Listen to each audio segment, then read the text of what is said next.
First, my thanks to John Henshaw for making it possible to talk about dark sky places, even though I could not be with you in person. Thanks also to Gareth Davis for his comments, especially in light of the intention to make New Zealand a dark sky nation. My talk will provide the context for the International Union for Conservation of Nature, how Dark Skies Advisory Group fits in, and an overview of the world list of dark sky places and some examples.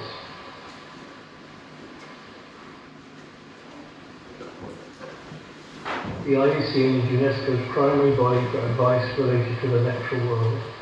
The World Commission on Protected Areas is one of its 7 commissions.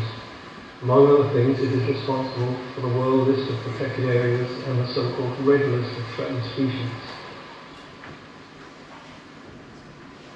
The first Starlight conference was organised by what became Fundación Starlight and was led by Cipriano Moran of the Canary Islands Astronomical Centre and UNESCO's Canary Islands Secretariat. The major outcome was the La Palma Starlight Declaration in Defence of the Night Sky and the Right to Starlight. You will find it on the internet by searching for that title. The World Commission on Protected Areas responded to the La Palma Declaration by creating the Dark Skies Advisory Group, or DSAC.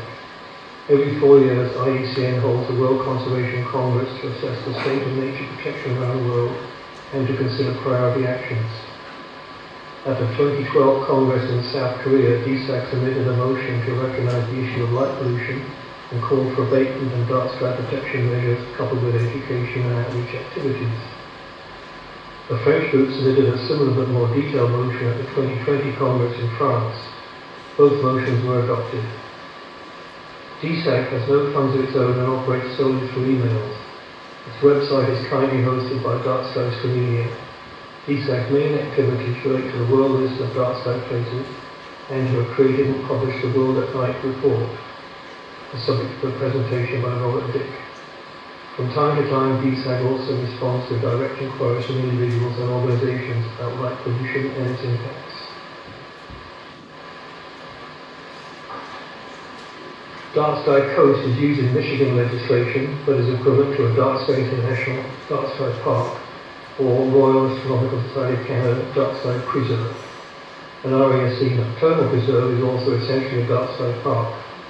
Spain's 2-hectare Pasagoda Starlight Camp, Italy's 2.5-hectare Valdeos the Starlight Stellar Park, and the 71.6-hectare Keweenaw Dark Sky Park in Michigan are all small rural outreach sites. DSAC Class 4B. Starry Sky Park, in translation, is used in Hungary since dark sky has a negative connotation, whereas starry carries a positive tone. Given these and many other names, we saw a need for a common system of dark sky classes. It was conceived during discussions about dark sky parks at the 2009 Starlight Conference, also held at Chicago. With our IUCN connections, we chose to model a dark sky place class system similar to the IUCN protected area categories.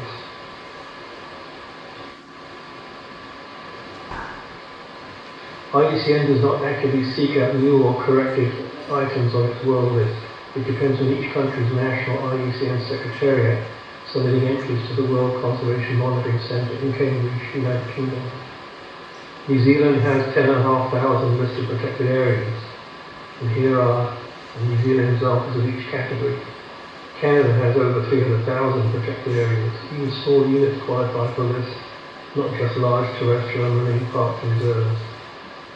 New Zealand has 216 strict nature reserves, 6 wilderness areas, 18 ecosystem conservation and recreation areas, Sugar Airaki Cook National Park, 4,500 national monuments or features, 5,500 habitat species management areas, 55 landscape, seascape, conservation and recreation areas, and 39 managed resource protected areas, such as fjord and transit benthic protection areas.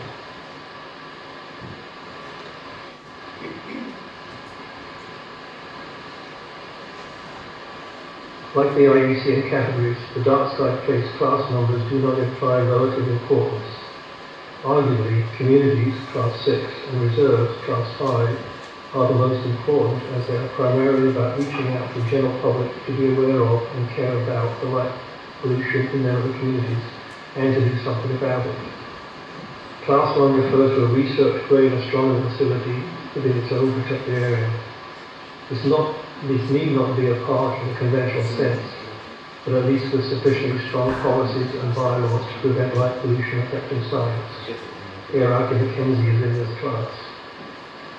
Class 2 has 3 subclasses. 2A is park, reserve, habitat area, or other ecological or geological protection.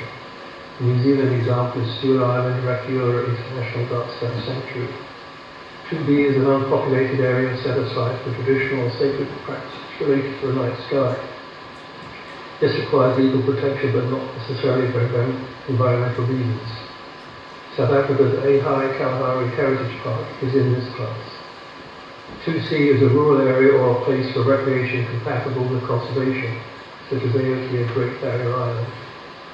Class 3 relates to legally protected heritage buildings or other physical works of mankind. For example, China's Yellowland Community Conservation Area for dark and starry sky. Class 4 has 2 subclasses. 4A is an urban or suburban outreach site, such as Japan's Minami Rokuroshi Urban Night Sky Place. 4B is a rural outreach site like Canada's Odiababea Dark Sky Preserve. Class 5 is a protected dark core area and a sustainable development buffer zone incorporating community, rural and natural area jurisdictions. New Zealand has one, Wairarapa International Dark Sky Reserve, centered around 3 forest parks and protected wetlands. Class 6 has 2 subclasses. 6A is a city, town or village, for example the town of New Zealand Protectorate of Niue. 6B is a rural municipality without a formal protected area, such as Carricklinga in Australia.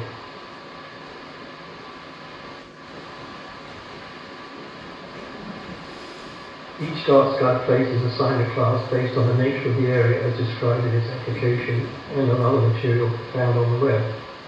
While many sites would fit more than one class, the one chosen is that which best reflects the main purpose and overall nature of the site.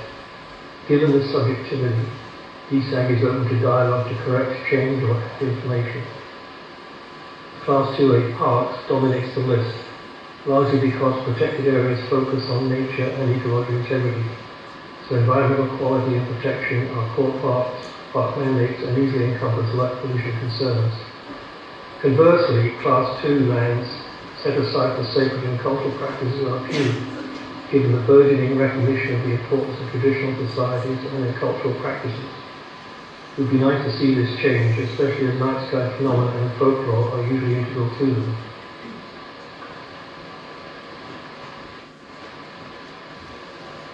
"38 organizations have so far been involved in certification, although several for just one site. The Shadi Starry Sky Park in Poland has 14 agencies involved in its recognition. A couple of places have been independently certified twice, such as Sopotnia Dark Sky Community by Dark Sky Poland in 2011 and by Dark Sky International in 2023.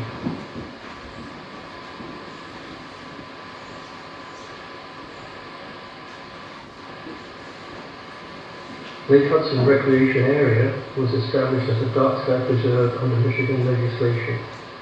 Ontario's Torrance Barrens Conservation Area is certified by the RHC, as is Wood Buffalo National Park in Canada.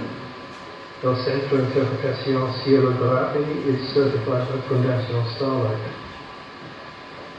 21 sites are smaller than 10 hectares, whereas 7 are over 1 million hectares. In between, the size distribution is close to a standard bell curve with a slight skew in the 10,000 to 100,000 hectare range.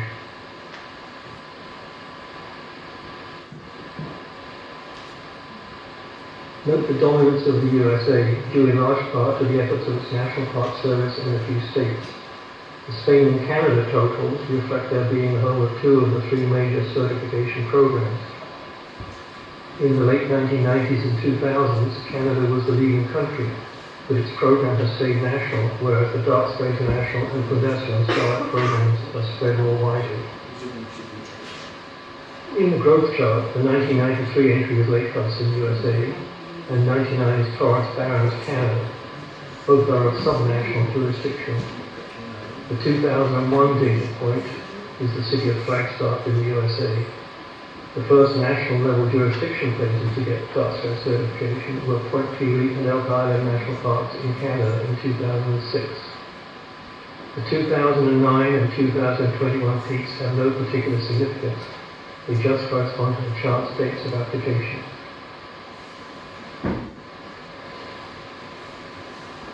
Thanks to Yuri, Starlight and Andrei Mohar of Dark Sky Slovenia for creating and maintaining this map whenever I send them an update to the list. For many years, Western and Central Europe and North America dominated the map, but now Australasia, Chile and China are well represented. The Arab world, Africa and the rest of South America are yet to catch up. The prevalence of certain symbols has no meaning as such, they just reflect the recency of certification so that they appear on top in the GIS overlay.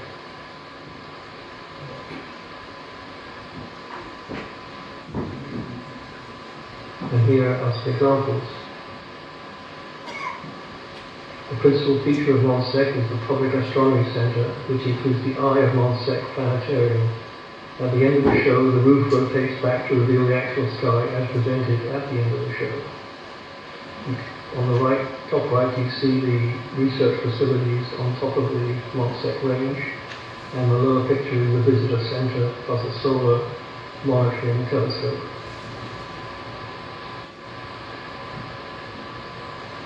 Portabaggy is a major migratory bird site and remains home to a traditional herding culture.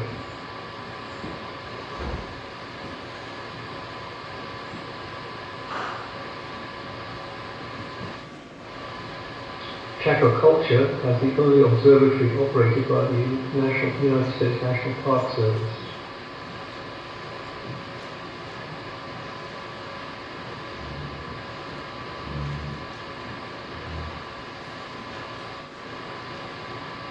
Pyongyang Firefly International Dark Sky Park has very high attendance. In August 2019, over 4,500 people attended night sky programs. There are also projects in the Firefly Eco Park to restore and maintain firefly habitat. And finally, some observations. In some of the leading regions are Europe, North America, Australasia, Chile and China, but we see a gradual spread to other countries. There is a rapidly increasing adoption of dark sky practices by small communities, but large urban dark sky places are not yet common. Over time, the standards to qualify have tightened up, so some earlier certified sites may not reach current levels. This does not diminish their leadership in getting early recognition. And finally, I have a comment about New Zealand as a dark sky nation. Who will certify this?